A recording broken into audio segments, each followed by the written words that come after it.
Hello viewers, আশা করি ভালো আছেন। আজকে আমার কাছে একটি RFL গ্রুপের ডিজিটাল ওয়েট স্কেল এসেছে 100 কেজির।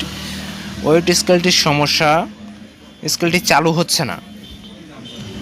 দেখুন, সুইচ দিলাম কিন্তু চালু হচ্ছে না, কোনোভাবেই স্কেলটি চালু হয়নি। ডিজিটাল স্কেলটি এবার আমি খসিয়ে দেখাবো।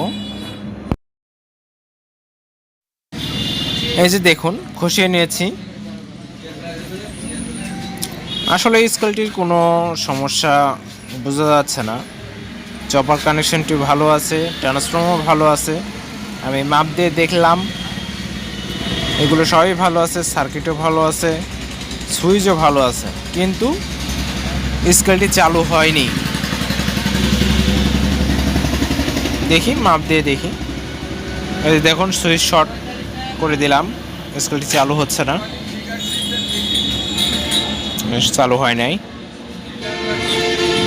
এখন আমরা এসি লাইনটি দিয়ে নিয়ে দেখব, ব্যাটারি কানেকশনটি মাপবো। ব্যাটারি, এই দেখুন ব্যাটারি কানেকশনটি দিয়ে দেখাচ্ছি। ব্যাটারি কানেকশনটি মিটারে দিয়ে নিলাম।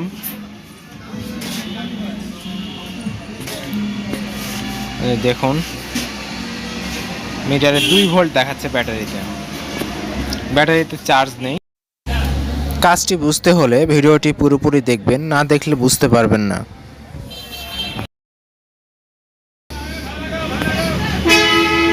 এখন 2 ভোল্ট দেখাচ্ছে। এবার আমরা এসি কানেকশনটি দিয়ে নিয়ে দেখব ব্যাটারিটি ঠিকমতো চার্জ হচ্ছে কিনা।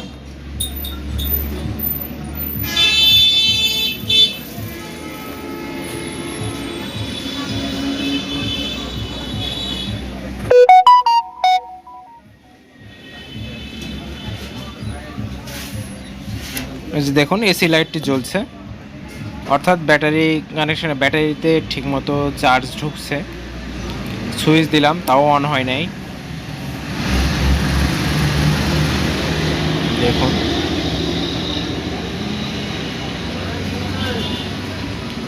সুইচ দিচ্ছি কিন্তু অন হয়নি। এখানে সুইচ শর্ট করে দিচ্ছি, অন হয় নাই।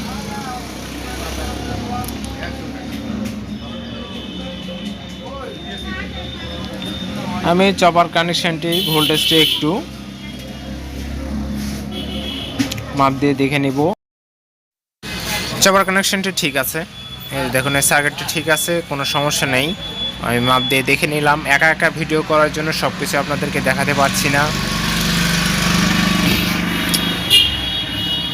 এই যে দেখুন, আমি এসি কানেকশনটি দিয়ে নিয়েছি, এসি কানেকশন ঠিক আছে। এই যে সুইচ দেওয়ার পরেও মিটারটি চালু হচ্ছে না। এই দেখুন, ব্যাটারি কানেকশনটি খুলে দেওয়ার পরে মিটারটি চালু হয়ে গেছে। আসলে এখানে ব্যাটারিটি খারাপ, ব্যাটারিটি ফিউজ হয়ে থাকার কারণে মিটারটি অন হচ্ছে না, পাওয়ারটি অন হয়নি। ব্যাটারিটি চেঞ্জ করলেই আমাদের কাজটি ওকে হয়ে যাবে। আমাদের ভিডিওটি যদি ভালো লেগে থাকে, আমার চ্যানেলটি সাবস্ক্রাইব করবেন। প্রতিদিন নতুন নতুন ভিডিও পেতে চ্যানেলটি সাবস্ক্রাইব করে পাশে থাকা বেল আইকনটি প্রেস করবেন এবং লাইক, কমেন্ট, শেয়ার করে দেবেন। ভালো থাকবেন সবাই। আজকে এ পর্যন্তই, পরবর্তী ভিডিওতে দেখা হবে।